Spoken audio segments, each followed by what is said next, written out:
I don't think I ever truly understood the weight of betrayal until the day I discovered what Jenna had done. I always thought of myself as a guy who could spot the red flags, the warning signs, and the subtle shifts in a relationship before they became full-blown disasters. I wasn't the kind of person who got blindsided. Or at least, that's what I thought. It started with a random text that morning, a number I didn't recognize. At first, I thought it might be a spam message or some one-off thing. But then I opened it. The text was short, just a few words, but the attached image was everything I needed to see. It was a picture of Jenna, my girlfriend of 3 years, in a hotel room, clearly not alone. She was kissing some guy I'd never seen before, and I could tell it wasn't just a casual kiss. There was something intimate about it. The kind of kiss that tells you there's more going on behind closed doors. I sat there, staring at the photo for what felt like hours. But it was probably only a few seconds. It felt like a punch in the gut, something deep and heavy. I could barely breathe. I didn't know what to feel, shock, anger, sadness, all of it at once. The message came from an anonymous number. There was no context, no explanation, but I didn't need one. The image did all the talking. I wanted to scream, to hurl my phone across the room. I wanted to lash out at whoever sent it to me. But instead, I just sat there, frozen. I kept thinking, how could she do this? I didn't go straight to her after that. I didn't rush into some grand confrontation, even though my head was spinning. Part of me wanted to confront her, right there. But I knew that wouldn't give me the satisfaction I needed. I needed to feel control. I needed her to feel what I was feeling. So, I made a choice then and there. Silence. I didn't call her out on it. I didn't yell.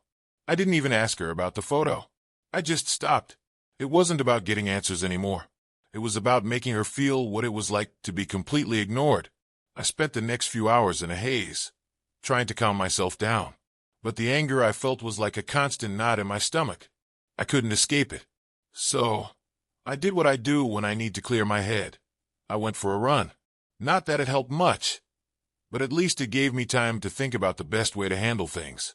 And the more I thought about it, the more I realized that confronting her right away would only give her the satisfaction of defending herself. I wanted her to suffer. Not physically, at least not in any obvious way, but emotionally. I wanted to see what it felt like to be completely ignored, to be left in the dark with no one willing to talk to you. By the time I got back home, she was already there, pacing around the apartment. She didn't notice me at first. It was almost like she was waiting for something. Maybe for me to blow up. Maybe for me to get angry, or maybe for me to ask questions. But I didn't. I just walked in, went straight to my room, and closed the door. The silence was deafening. For the next few days, I didn't acknowledge her. I didn't text her. I didn't talk to her. I didn't answer her calls. I didn't even make eye contact when she was in the same room. I could hear her moving around the apartment, trying to act normal. But I knew she was starting to panic. The longer I stayed quiet, the more she was left to wrestle with the guilt and confusion that came with knowing I knew. But I wasn't going to make this easy for her. I remember the first time she tried to confront me. It was the third day of silence, and she finally knocked on my door. She didn't ask if she could come in. She just opened it. "Can we talk?" she asked, voice shaky. I looked at her for the first time in days, and I just shook my head. No, not yet. She was taken aback, like she wasn't expecting me to respond at all. She stood there for a second, frozen in place, probably trying to figure out whether I was serious or just pissed off. "You're really not going to say anything?" she asked, her voice quiet. "I know I messed up, but can you at least listen to me?" I didn't even flinch. I didn't speak. I didn't even react. I just kept my eyes on the wall. She didn't leave immediately. She stood there for what felt like an eternity, and then, in a soft voice, almost pleading, she said, "I'm sorry. I made a huge mistake. Can you at least talk to me?" But I didn't. I wasn't going to give her the satisfaction of a response. I wasn't ready to hear her excuses. I wasn't ready to let her off the hook, just because she was feeling guilty. The silence would continue, and she was going to feel it. She left, and I didn't follow her. I didn't chase her down. I didn't ask questions. That's when I realized something. The longer I stayed silent, the more control I had. I wasn't just punishing her with my silence. I was making her feel like she didn't matter anymore, like she was nothing. And that was exactly what I wanted. A few more days passed after the first attempt at talking to me. Jenna hadn't given up, though. I could tell.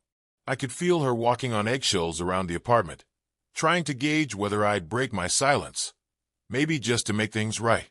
But that's what she didn't understand, not yet. This wasn't about reconciliation or forgiveness. This was about forcing her to experience what I felt. Nothing. I didn't want her to feel comfort. I wanted her to feel small, alone, and insignificant. She'd make little gestures every now and then, leaving me a note on the kitchen counter, offering to grab me food from my favorite place, pretending like everything was fine. But I didn't bite. I couldn't. The anger simmered, but I kept it in check. I stayed cold, distant. And that coldness, it ate at her. The night before the first real confrontation, I heard her crying in the living room. It wasn't some dramatic, over-the-top sobbing, but the kind of quiet, broken crying that's just gut-wrenching. It was enough to make me second-guess myself. But I couldn't go back now. This wasn't about me being the bigger person. This was about me making her feel what I felt when I first saw that damn photo. The betrayal wasn't just the act itself. It was the lies. The way she carried on like everything was fine. Like I wasn't going to find out. The next morning, I woke up to another text from her. She'd been texting me throughout the week, but this one was different. This one actually had some weight to it. It read, "I know I messed up, but I can't fix this if you don't let me in. Please, I need to talk to you. I'm sorry. I don't know what I was thinking. I want to make things right. You deserve better than this." I stared at the message, the words swimming in front of me like I couldn't focus on them. I didn't want to respond. I didn't want to give her anything. But that's the thing about silence. It starts to feel like it's never enough. She kept pushing, and the more she pushed, the more I started to feel impatient. No, not impatient. I wasn't going to let her in. I had to stick to my plan. It was around noon when I finally decided to leave the apartment. I grabbed my jacket and headed out the door without saying a word. I didn't even look at her. She was sitting on the couch, scrolling through her phone when I passed by. I heard her mumble something like, "Where are you going?" But I didn't even flinch. The day stretched on, and I kept myself busy. The distraction felt good. I didn't want to go home, but I knew I had to. By the time I returned, it was late, around 10 p.m. The apartment was dimly lit, and I could hear Jenna's footsteps as she walked toward me. I could feel the tension in the air, like she knew something was coming. "Can we talk now?" she asked. Her voice was quieter this time, almost defeated. I didn't say anything. I just stood there, looking at her for the first time that day. Her face was a little more drawn than usual, her eyes red from all the crying. It almost made me feel bad for her. Almost. But I didn't let that stop me. She had chosen to do this to me. No one had forced her to cheat. No one had held a gun to her head. This was all on her. And I wasn't going to make this easy for her. "Look, I know I screwed up, okay? I know I don't deserve your forgiveness. But please, please just hear me out. I can't fix this if you don't let me explain. I'm begging you. Please," she pleaded, taking a step closer. I could see the desperation in her eyes. It was the kind of desperation you only see when someone's facing something they didn't expect to deal with. The consequences of their actions. I didn't respond. I didn't even move. I just stared at her, cold as ice. It's funny. When you're in a relationship, you think silence is a tool you can use when you're mad. But silence, real silence, that's power. That's the kind of power you can't take back. She hesitated, waiting for me to say anything. Anything at all. But I didn't. She tried again. "I know what I did was unforgivable. And I know you're angry. But please, please give me a chance to make it right. I'll do anything." And that's when I saw it. Just for a second. A crack in the armor she had built around herself. Her tough exterior fell away. And what I saw beneath it was fear. Fear of losing me. Fear of not being able to fix what she'd broken. But I wasn't going to give her what she wanted. I wasn't going to give her the closure she was begging for. I wasn't going to let her think that by apologizing, she could wipe the slate clean. No. She needed to feel the weight of her actions, and the only way I could make her feel that was by continuing to ignore her. I turned away, walking into the bedroom without saying a word. I could hear her behind me, calling my name, but I kept going. The sound of her voice echoed in my head, but I didn't let it break me. I didn't stop. I knew what I was doing, and this was my revenge. I wasn't going to give her closure. Not now. Not yet. The silence between Jenna and me stretched on for days after that night. It was strange, really. We were living under the same roof, breathing the same air, yet I might as well have been a ghost to her. At first, I think she hoped I would break. She probably expected me to come around at some point, to slip up and crack, even if just for a moment. But I didn't. The first few days, I could hear her moving about the apartment. She cooked dinner like everything was fine, as if nothing had changed. Every now and then, she'd leave a note on my desk or send me a text, something along the lines of, "I'm sorry. I miss you. We need to talk." But it was always the same. I didn't respond. I didn't even acknowledge it. I just kept living my life as if she didn't exist. There were moments when I thought I might be going too far. She was sorry, right? She kept telling me how much she regretted what happened, how much she missed me. But the thing was, her words were meaningless now. She could say sorry 1,000 times, and it wouldn't change the fact that she had crossed a line with me. It wasn't just a mistake. It was a choice. And I wasn't going to let her off the hook for it, no matter how much she begged. But I could see it in her eyes after a while. The desperation. The guilt. It wasn't the guilt of someone who just made a mistake. It was the kind of guilt that makes you question everything you thought you knew. She was starting to realize that this wasn't going to be easily fixed. The silence was killing her, and I wasn't going to be the one to offer her an escape. One evening, I came home to find her sitting on the couch, waiting for me.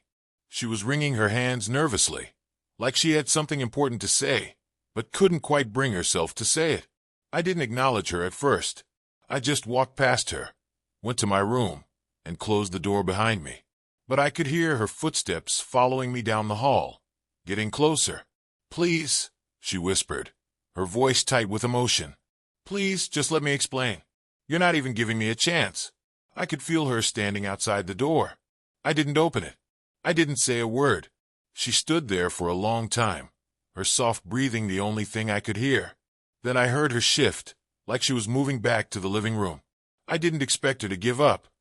But when the next morning came and I didn't hear a word from her, I knew something had changed. Maybe she'd finally realized she was losing me. Maybe she was starting to see how far gone things really were. But part of me, deep down, didn't care. I wanted her to feel this loss. I wanted her to feel like she was the one left out in the cold, because that's how I felt when I saw that damn picture. The next few days, the guilt started to show in ways I hadn't expected. She wasn't just silent anymore. She started to avoid me altogether. She'd lock herself in the bathroom for hours, sometimes even leave the apartment without telling me where she was going. At first, I figured she was just giving me space, respecting the fact that I was still pissed. But when I asked a simple question one night, "Where'd you go?" she snapped. "I don't owe you an explanation," she shot back. But I could tell it wasn't anger that was driving her. It was fear. Fear that I'd just stopped caring. Fear that she'd lost me for good. And I had. I didn't want to say it, but I had. The thing about guilt is that it doesn't go away easily, especially when you've got someone who won't let you run from it. And that's exactly what I was doing. I wasn't letting her escape the consequences of her actions. She wasn't going to be able to just throw a few apologies my way and expect things to go back to normal. I'd made up my mind. She started to talk to me less, but I could see the cracks. The way her face would tense up when she caught me staring at her. The way she'd turn away when I walked into a room. I knew she was waiting for me to cave, but I wasn't going to. Not now, not after everything. The more I ignored her, the more I could feel her unraveling, bit by bit. And it was satisfying in a twisted way. But I wasn't done yet. I didn't want to rush things. I wanted her to really feel what I was doing to her. To live with that anxiety, that fear, that absence every single day. I didn't have to yell at her. I didn't have to scream. I just had to be silent. And in that silence, I knew I was winning. It didn't take long before Jenna's attempts to get through to me started to feel pathetic. At first, I'd almost pitied her. She had that desperate look in her eyes, the one that tells you she's starting to realize how much she's lost. But after a while, it wasn't about pity anymore. It was about control. And I had it. The more I kept my distance, the more frantic she became. She started leaving me more than just texts. One night, I came home to a trail of post-it notes leading from the door to the living room. Each one had a different message written in her handwriting. At first, it was simple stuff like, "I'm sorry, and please talk to me." But as the days went on, the messages got more personal, more intense. "I miss you. I'll do anything to make it up to you. And eventually, I'm scared I'm going to lose you forever." I didn't even open the notes. I just crumpled them up, threw them in the trash, and kept walking. She tried to meet me halfway, giving me space, but not giving up. But that's what made it so easy to ignore her. She wasn't just being apologetic. She was begging for me to even acknowledge her, to give her some sign that I was still there, still real. But the more she begged, the less I cared. One day, I came back to find the apartment completely still, eerily quiet. I didn't hear the usual sound of her moving around, cleaning, or cooking. There was no sign of life. My stomach twisted. I wondered if she'd finally given up on me, maybe taken the easy way out by leaving. Part of me almost wanted that, just to get this over with. But as I walked down the hallway toward the bedroom, I saw her sitting on the floor, her back against the wall. Her knees were pulled to her chest, her face buried in her hands. It was the first time in all this silence that I saw her truly break down. She didn't notice me at first. She was too lost in whatever grief she was drowning in. But when she did see me standing there, she didn't even try to hide it. Her face was a mess, red, blotchy eyes, and tears running down her cheeks. She looked like a wreck, and in some fucked up way. It made me feel nothing. "Why won't you talk to me?" she whispered, her voice barely audible. "Why won't you just say something? Anything?" I stayed silent, like I had for weeks. I just watched her, and I could see it. The desperation was breaking her. "I'm sorry," she sobbed. "I know what I did was unforgivable, but please, please, just give me a chance to explain. I need to tell you why I made that choice. I need you to understand." She was pleading with me, and for the first time since all this started, I saw the real weight of what she was going through. But it didn't matter. Not anymore. The silence was all I could give her, all I wanted to give her, because that's what she deserved. I didn't even move, didn't say a word, just stood there, watching her break, watching her unravel. And I knew in that moment I'd already won. Not because of some petty revenge or to feel better about myself, but because she had become completely powerless in front of me. She was begging for something I couldn't, or wouldn't give her. And that, more than anything, was the real punishment. Her sobs grew louder, her breath hitching between cries. She wasn't angry anymore, wasn't defensive or trying to justify what she'd done. She was just broken. And in that moment, I realized something else, something I hadn't really allowed myself to feel before. I wasn't just punishing her. I was punishing myself too. Maybe it was the bitterness of betrayal, or maybe it was just the sad reality of how far things had gone. But I couldn't turn back now. The silence between us wasn't just a way to get revenge. It was a wall I built around myself too. I couldn't tear it down without breaking the whole thing. I turned and walked away, leaving her there on the floor, still crying. She didn't say anything as I walked past her, didn't beg me to stay. She just let out one last, broken sob. I didn't stop to comfort her, to apologize for how things had turned out, because in a way, this was both of our punishment. And I wasn't going to let either of us off the hook just yet. After the night, I found Jenna on the floor, crying her eyes out. I expected things to change. I figured she'd finally snap out of it, and realized that no matter how many tears she shed, no matter how many apologies she threw at me, there was nothing she could do to fix this. But instead of giving up, Jenna did something I didn't expect. She doubled down. It wasn't enough to send me texts or leave me notes anymore. No, now she was taking it to another level. She started doing things around the apartment that were just too much. One evening, I came back from running errands to find that she'd redecorated the living room. She'd gone all out, new furniture, different color schemes, even pictures on the walls. At first, I didn't know whether to be pissed off or impressed by her audacity. It wasn't just a remodel. It was a blatant attempt to fix things, to erase the tension, to make everything feel normal again. She was trying to recreate the past, to undo everything she'd done. But it was all wrong. I could see right through it. There was nothing genuine about any of it. I stood at the door, looking at the changes she'd made. She came out of the kitchen, expecting me to be excited or at least surprised. She probably thought I'd be grateful, that I'd feel like she was trying, really trying. But I just looked at her, and I couldn't help but feel disgusted. Not because of the effort, but because of the way she was trying to cover up the damage. You can't just throw new furniture in a room and expect everything to be fine. You can't fix a broken trust by rearranging the space around you. "Do you like it?" she asked, smiling nervously. I didn't answer right away. I just looked at her with that same cold expression I'd been wearing for the past few weeks. It was like I was looking at a stranger. The person I had once known, the one I had loved, had vanished. In her place stood someone who was desperately trying to patch things up with cheap, surface-level gestures. And it made me sick. "Yeah, it's nice," I said flatly, not really looking at her anymore. I turned to walk toward my room, but she stopped me. "Wait," she said, her voice trembling now. "Please, just give me a chance. Please let me show you how sorry I am. Let me show you I can make this right."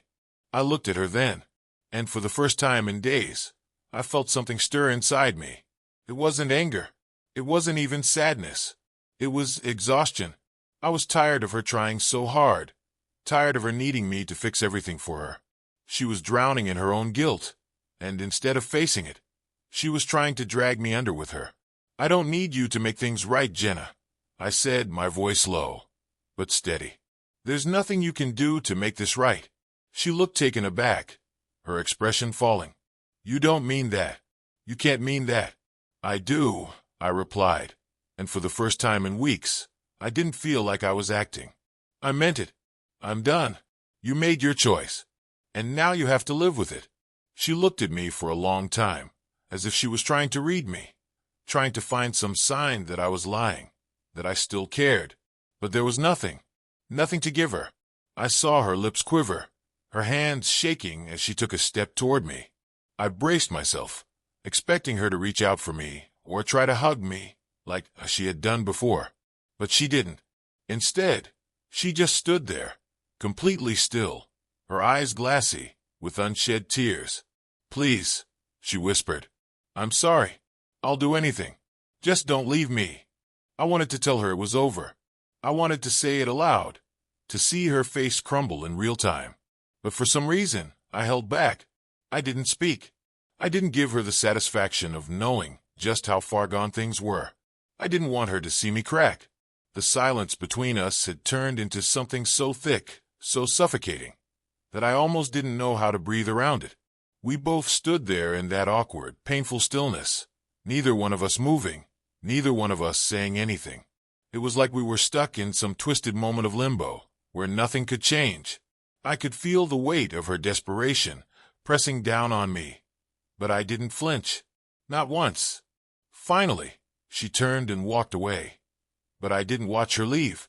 I just stayed where I was, standing in the middle of the living room, feeling the space between us grow wider and wider. That night, I didn't hear any sounds of her crying. I didn't hear her pacing or making up excuses or even trying to get my attention. She was gone, in some way, at least emotionally. I had shut her down completely, and I knew that this time, it wasn't just a game. This silence was real. It was final. But I wasn't done yet. I wasn't going to give her any closure. Not yet. Days turned into weeks, and the silence stretched on. By now, it was clear that Jenna wasn't going to give up without a fight. She kept trying. She kept making moves, little gestures of desperation that only seemed to push me further away. I didn't want her to think I was just ignoring her, though. I wanted her to feel it. I wanted her to understand that I wasn't just being distant. I was making a choice. There was a point when I realized she had stopped fighting for us. She'd given up on trying to fix things through grand gestures. The furniture had stayed where it was, still new, still out of place, but she'd stopped rearranging everything in sight. Now it was more subtle. She cooked dinner, but leave a plate for me, hoping I'd come down and eat it with her. She'd sit in the living room for hours, watching TV like she wasn't waiting for me to notice. But I knew she was. At first, I thought maybe she was finally starting to accept that this was over, that she was accepting the consequences of what she'd done. But the thing about guilt is it doesn't disappear. And as much as she tried to hide it, I could see it. She wasn't ready to let go. It was eating away at her. One night, after dinner, she surprised me. She sat down across from me at the kitchen table, looking as if she were gathering the courage to do something important. I didn't look up from my phone as she sat there. I wasn't going to give her any opening. Not yet. Then she spoke. "I'm sorry." I still didn't respond. I could feel her gaze on me, though, waiting for something. Anything. She had that look on her face again. The one that said she was hoping I would just break, that she would say the right thing and somehow, magically, everything would go back to normal. "I fucked up," she continued, her voice a little shaky. "I know that. I can't fix it. I know. But I just need you to know that I'm sorry. And I'm so sorry for what I did to you." The silence hung between us for a long time, and for the first time in a while, I could hear the hurt in her voice, the honesty that was there. She wasn't pretending anymore. She wasn't trying to justify what she'd done. She was broken, and for a second, I almost felt sympathy for her. Almost. But then I reminded myself why I was doing this, why I had put her through this silence for weeks. This wasn't about closure. This wasn't about fixing what was broken. This was about making her understand that cheating wasn't a small thing, that it wasn't something you could apologize for and expect everything to go back to the way it was. She needed to feel the weight of that mistake, just like I had to feel it when I found out. "You don't need to keep saying it," I said, keeping my voice steady, cold. "Saying sorry doesn't make it go away, Jenna. You can't fix this by apologizing. It's too late for that." She stared at me for a moment, probably hoping I'd give her something more, something like hope, maybe. But I wasn't going to. Not this time. "I know you probably think I'm crazy for still trying," she said, wiping her eyes with the back of her hand. "I know it's too late, but I don't know how to live with myself if I don't at least try to make things right." I didn't know how to respond to that, because part of me wanted to say something to comfort her, to tell her that I understood, that I could forgive her if she gave me time. But I wasn't ready to forgive. Not yet, and I didn't think I ever would be. I didn't think I could. "You don't get it," I finally said, standing up from the table. I couldn't sit there with her anymore, looking at her broken face. "This isn't about what you want, Jenna. This is about what you took from me. You took my trust, my peace of mind, my ability to even look at you the same way. You don't get to just fix that with a sorry." She didn't say anything after that.